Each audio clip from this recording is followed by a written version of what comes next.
Okay, everybody, let's talk about Chapter 11, Exception. Exception handling, okay? First, I want to show you how to define this exception class, how to define your own exception. Why do we want our own exception? We want our own exception so that it tailors to your own error.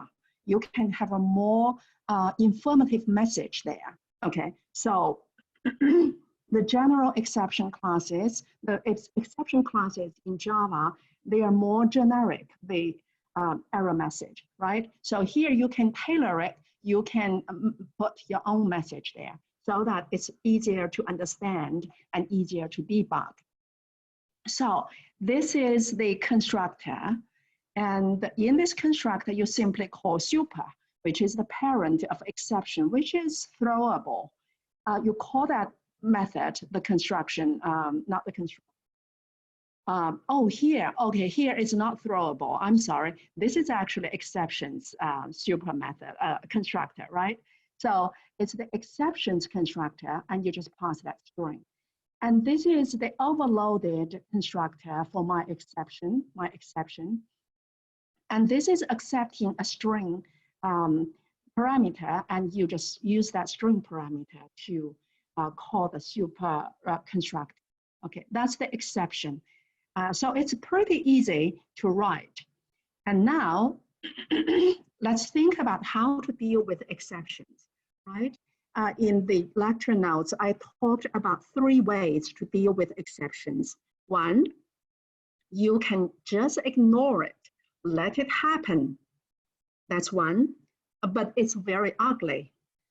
2, you deal with it, okay? So there is an exception happening, you deal with it right away.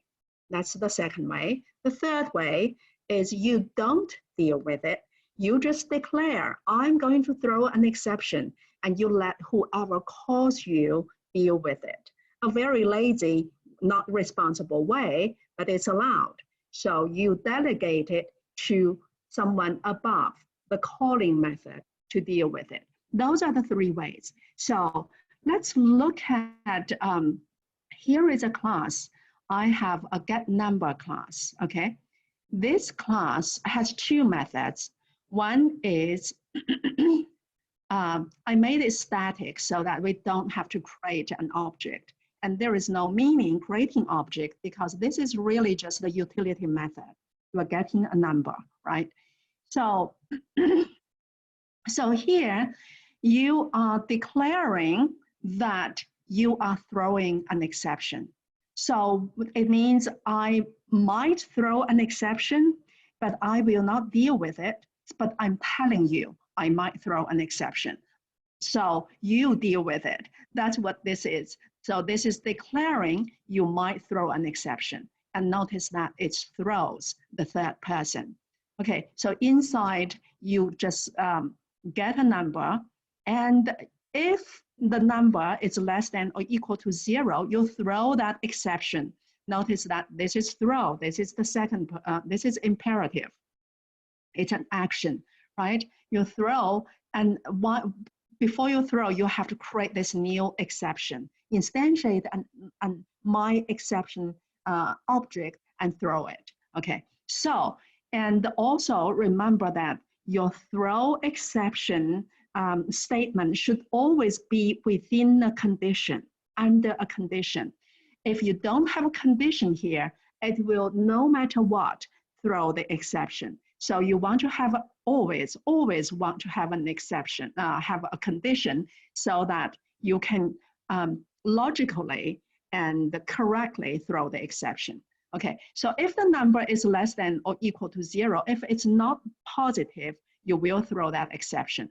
And if it doesn't throw that exception, if this doesn't happen, then you will give back the num. If this happens, this statement will be unreachable, right? It will not come here because the exception will happen. So that's this method. And let's see. Okay, so I'm calling this method here. Okay, So remember, this method is declaring that it's throwing an exception. It's not dealing with it. So if you use it, it's saying, if you use me, you have to deal with it. So here I'm using that method, but I'm not dealing with it, right? That's why it cannot compile unhandled exception. So it's already declared it throws an exception, you are not handling it. So what do? If you are so lazy, you don't want to deal with it, you can delegate it here. So you can just keep throwing, make it very ugly, throws my exception. You declare it. And this is actually the last method, the entry point of any program. The main method is the entry point of any program. So this basically is saying, let it happen. I don't care, right? Because no one will be able to handle it. This is the last stand, the last method. Okay, let's run. Okay, so ignoring the exception, let me have, okay. So if I enter 56, that's fine, right? But if I enter less than 0 or 0, so the exception happens. And this is the message, right? That's the message right here. It throws that my exception, and my exception, the constructor gives you this, my exception thrown in input, not positive. So it's outputting this statement. Okay, so not this one, this one. So when you call get number, it comes here and it will do all this, and the number is less than or equal to 0, so it throws that exception. And this statement is never executed. It's not, it didn't reach this statement. But before that, our first experiment, our first testing, it reached this, right? It gives you back that number. Okay, that is this. I'm going to comment this out so that we can have this one. So let's look at this one. For this one is dealing with that exception. If it happens, right, we are putting it into the try-catch clause, the block. That means you are dealing with it. So because you are dealing with it, there is no need to declare you throw an exception. You throw, but you deal with it, so you do not need to declare that. And you can see that it compiles. So here it's saying, okay, this get number, because it declared itself to throw an exception, so you are dealing with it by putting it into the try-catch clause. A block, I always say clause, block, and then you output the message. Okay, let's see. So enter a positive number, I will enter 45, that's fine, right? But if I enter a number negative 34, it will say only positive numbers, please. This exception is thrown. Okay, input not positive. So if you go back to your driver, you can see this is the statement you made. And here, this is the exception message, which is the exception message. That's the constructor, right? So that's what that is. Okay, so this E is the exception. You are saying catch my exception and give it a name. It's named E, and you can just output the message. Okay, so that's that. That's you deal with it in the try-catch block. I'm going to do that. And now let's look at this one. For this one is that, okay, let's declare the number right there. So for this one, this is, if you look at the method we use, it's get positive number. So if you go there, this class, this is get positive number, right? In this method, we might throw exception, but we are also dealing with it. Keep everything inside the house. We are dealing with it right here, right? We are not letting other people deal with it. Unlike this method, you are asking your calling method to deal with it. Here, you are dealing with it yourself. So you understand all that? I'm setting this up so that because you are dealing with it, so you are saying if you do not enter a positive number, I will keep asking you to do so. And that's why we have this while loop. Okay, so to set up the loop, I used a Boolean variable correct and make it false. And so here, not false will give you true, right? So your loop will run. Okay, so try, right? And this, you can put it outside the try block because it doesn't throw an exception, but I put it inside. And you read the number, and if number is less than or equal to 0, you throw that new exception. And notice that here, I'm using this syntax. So I did not do this. Remember the previous one, I did this, right? I did throw new my exception, and that will be this constructor, right here.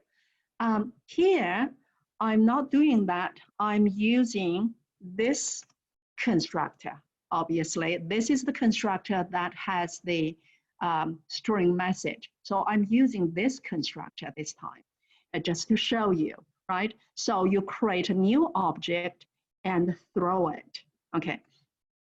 And once you throw that throw that exception, you need to set your correct to true so that it goes back and not true is false. It will get out. Otherwise, it will stay inside. Okay. Oh, I'm sorry. So if it throws the exception, let me re-explain this. Okay, forget what I said just now. If you throw this exception, this will not execute at all, right? It will catch that exception and print out the message, and it will do the finally. Remember, finally, this clause will execute no matter what.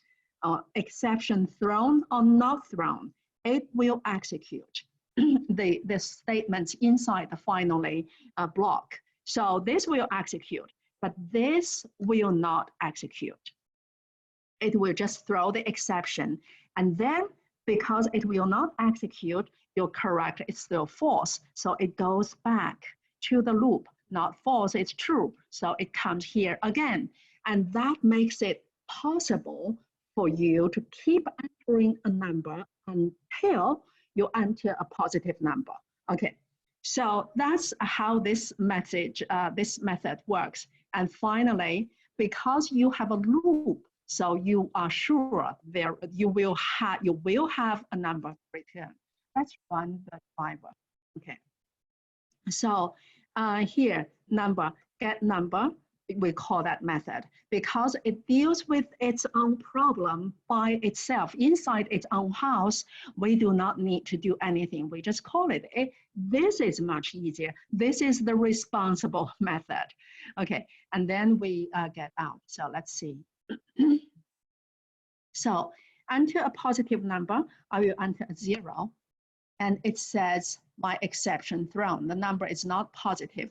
And this is the final clause. You can see it will execute when an exception is thrown. Okay, so this time enter a negative number, it's the same thing. And this finally clause will execute no matter what. This time I will enter 56, a positive, and finally clause still executes, right? But because you entered a positive number, the loop gets out. How did the loop get out? Because you entered a positive number here, so this condition is false, and this statement will not run. So this statement will run, right? Correct will be set to true, and this will be skipped, and finally will run, this will run, and it goes back to the loop, and not true is false. So it exits the loop and give the number back. So that is how this works. Okay, you understand that, right? Just make sure you do this correctly. For example, if I don't do this, if I don't set this, okay, let's run. Your correct will always be false, so you will be entering limited and endless loop. So even if I enter positive number, it keeps asking you. You have to keep enter. So that's why you need to remember to change the loop condition. So you set it to true, and then that loop condition will be false. Okay, that is it. I think that's it, everybody. I'm going to stop here.